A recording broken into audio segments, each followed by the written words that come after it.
On va parler influence, on va parler Instagram, on va parler surtout avec l'influenceur des influenceurs qui influence. Ou je ne sais pas, en tout cas je vais lui poser la question. Il s'appelle Nicolas Kern, il est avec nous, bonjour. Bonjour Frédéric. Alors parlons un petit peu d'Instagram déjà. Est-ce que Instagram est le réseau social aujourd'hui numéro 1? Alors, pour moi, Instagram, effectivement, c'est le réseau numéro 1 quand on parle de marketing d'influence, que ce soit pour les influenceurs, c'est là où concentrent l'essentiel de leur activité, c'est là où les entreprises concentrent l'essentiel de leur budget, et c'est là où le grand public se fait influencer, entre guillemets. Alors, on est influencé avec son téléphone portable n'importe quelle heure, n'importe quand, grâce à ce système. Est-ce que ça marche franchement? C'est-à-dire, est-ce que vous, on va en parler tout à l'heure, mais vous coachez des gens qui deviennent des influenceurs, qui sont sur Instagram, qui vendent des choses, mais est-ce que ça marche vraiment? Est-ce que les belles photos, est-ce que le fait de mettre un nouveau produit fait vendre sur Instagram? Alors en fait, il faut vraiment comprendre cette notion d'influence au fond. L'influence, c'est pour moi la conséquence d'une bonne stratégie de contenu, d'un contenu qui va apporter de la valeur à une audience précise et qui du coup va l'influencer. L'influence, ça existe dans la société depuis la nuit des temps. Avant, c'était dans la rue, on montait dans la rue pour crier haut et fort, et c'était les leaders d'opinion. Les influenceurs, c'est les nouveaux leaders d'opinion qui en fait sont nés grâce au web 2.0, l'arrivée des réseaux sociaux, où aujourd'hui, rien qu'avec son téléphone portable, on peut poster une vidéo sur YouTube, lancer un podcast, écrire un article de blog, et chacun peut devenir leader d'opinion. Et en fait, les influenceurs, c'est juste ça, aujourd'hui, c'est la consécration. Et donc aujourd'hui, ils monopolisent une grosse part du business et des écoutes, mais c'est juste parce qu'aujourd'hui, on leur a donné la possibilité à des particuliers d'avoir un pouvoir de recommandation, ce qui était quand même très compliqué il y a de ça même 15 ou 20 ans.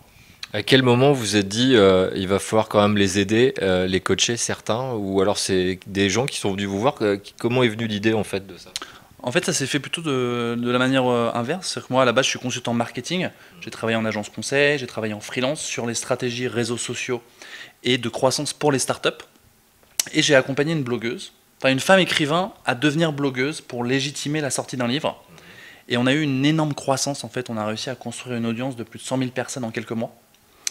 Et à la suite de cette success story, si je puis dire, je suis arrivé à la conclusion que tout le monde pouvait réussir à acquérir de l'influence et donc à devenir influenceur. Et je me suis dit, ok, quelles seraient les étapes à suivre? Est-ce qu'il y a un plan qui peut exister? Est-ce qu'il y a une méthode qu'on peut construire sur cette base-là?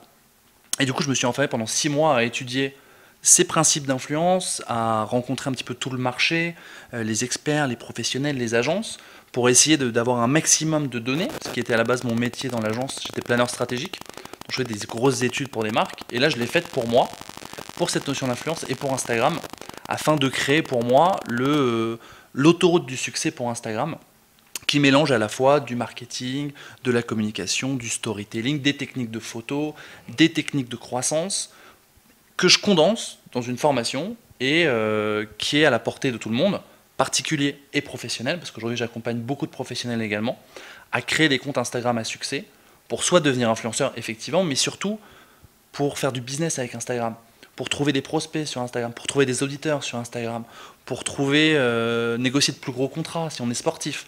J'ai vraiment un spectre de clients qui est très large aujourd'hui. Instagram en France, c'est important? Alors Instagram, c'est le réseau numéro 1, et aujourd'hui, ça tout le monde le sait, il y a plus d'1 milliard d'utilisateurs actifs dans le monde. C'est énormissime. C'est pas pour rien si aujourd'hui, j'ai des personnes qui sont dans le milieu équestre, qui viennent me voir, qui me disent « Ok, j'ai négocié un gros partenaire, mais ils veulent que j'ai au moins 5000 abonnés sur mon compte Instagram. Sinon, mon cachet est diminué de X%. » Et donc, c'est devenu vital pour des personnes qui sont exposées d'avoir un compte Instagram qui façonne et qui travaille leur image. À partir de quand on est influenceur? 1000, 1500, 5000 followers? Il y a un chiffre? Ça dépend du marché en fait. Si aujourd'hui vous voulez vous lancer en tant qu'influenceur lifestyle, à moins de 50 ou 100 000, on ne vous regarde pas. Par contre, si vous êtes sur, et c'est un petit peu le fond de ma méthode, c'est le côté spécialisation, le côté expertise que je valorise vraiment. Si vous êtes dans la mode, éthique, slow fashion, des tendances très précises, là à partir de 5 000, 10 000 abonnés, vous allez pouvoir être crédité du titre d'influenceur et avoir une influence beaucoup plus pointue, comme vous êtes dans un secteur qui est beaucoup plus précis. Alors cuisine, lifestyle, tout ça, mais en plus localisé. Par exemple, là, on est à Lille.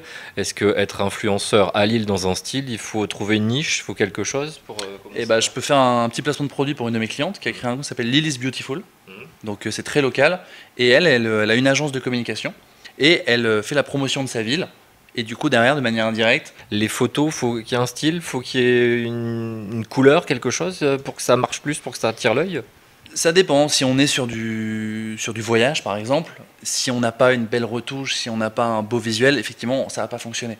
Par contre, si on est sur de l'entrepreneuriat, sur du business, on n'est pas obligé d'avoir des photos super chiadées, super retouchées, faites en 4K. Un maçon peut faire un Instagram et devenir la nouvelle star et faire quelque chose rien qu'en mettant des belles photos de son travail, par exemple, on peut dire. Je pense souvent cette question à mes clients. Est-ce que vous pensez que vos clients sont sur Instagram? Est-ce que les clients de ce maçon sont sur Instagram, sachant qu'il y a 1 milliard d'utilisateurs? Deuxième question, est-ce que vous pensez que vous pouvez présenter votre expertise en photo ou en vidéo sur Instagram? Et si on répond oui à ces 2 questions, pour moi, il y a une place à prendre sur Instagram. Mona FM. Elle vous en donne plus. Mona. Mona FM.